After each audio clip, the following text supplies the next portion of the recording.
Welcome back to Living 757. Patricia, we all know about Pharrell Williams here in the 757.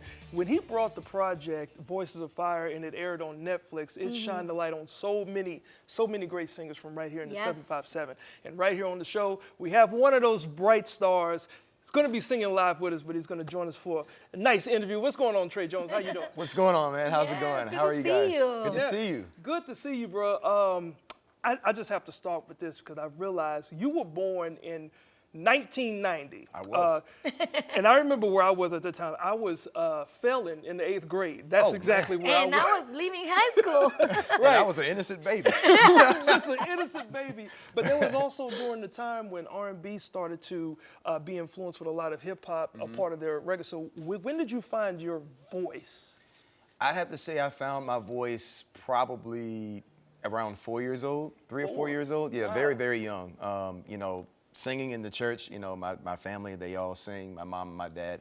And I just kind of followed in their footsteps. And, you know, that began to like develop my gift. I began to sing a lot more. Like I really couldn't get away from it. It was embedded in me because every family function, I was singing, doing some kind of singing. So, you know, between church music and then, you know, old school R&B, because my dad always played old school R&B in the car. You know, it just came to me. You must have got out of a lot of whoopings and be like, you know, Trey, you're going to be in trouble. Mama, don't hit me. I was actually a really good boy. Okay, that's good. That's good. So now, as Quincy mentioned it before, you were part of the Pharrell Williams Voices of Fire. I was. What was that experience for you, and how was that journey? I believe it was amazing. It was amazing. Absolutely amazing. Very taxing though. Right. Because of course, you know, having to remember your parts, you know, knowing your cues, and you know, just being in front of a whole bunch of people. It was a lot having to travel because I'm originally from Montrose, Virginia. Shout out to the Northern Neck area of Virginia. Shout out. I had to travel from there down to the 757 during the week and then head back and then go to work the next morning. But it was something that I wanted to do because I was basically told that I had to. But you were telling us like you met so many great talent during that experience. Yeah, so many amazingly talented vocalists, musicians, and I think the best thing about it was that everybody was just so genuine, so humble. Right. It was so easy to establish, you know, family with these people, and then not to mention being able to work with and meet the great himself, Pharrell Williams. Yeah, look at that. We're looking at some pictures right now. So do you met him? Pharrell Williams? Yeah, I have. Of course. Yes. And what was the thing when you saw the series on Netflix? Where are you that day when everybody started calling you like, hey, we saw you on Netflix? So I actually had COVID. Oh my God!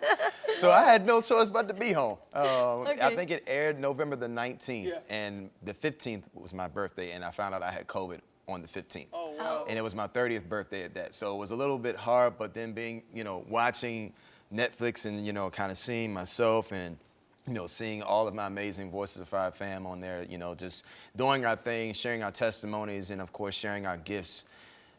Kudos to you. You know what, when it comes to sharing gifts, Trey, you have sang background for another phenomenal singer, Angelica Baylor. Yes. So, but talk about your single, because we only got a little bit of time left, but talk about your single before we say goodnight and what inspired that. Oh man, so the song came into flourishment from conversation that my fiance and I have had over the course of our relationship.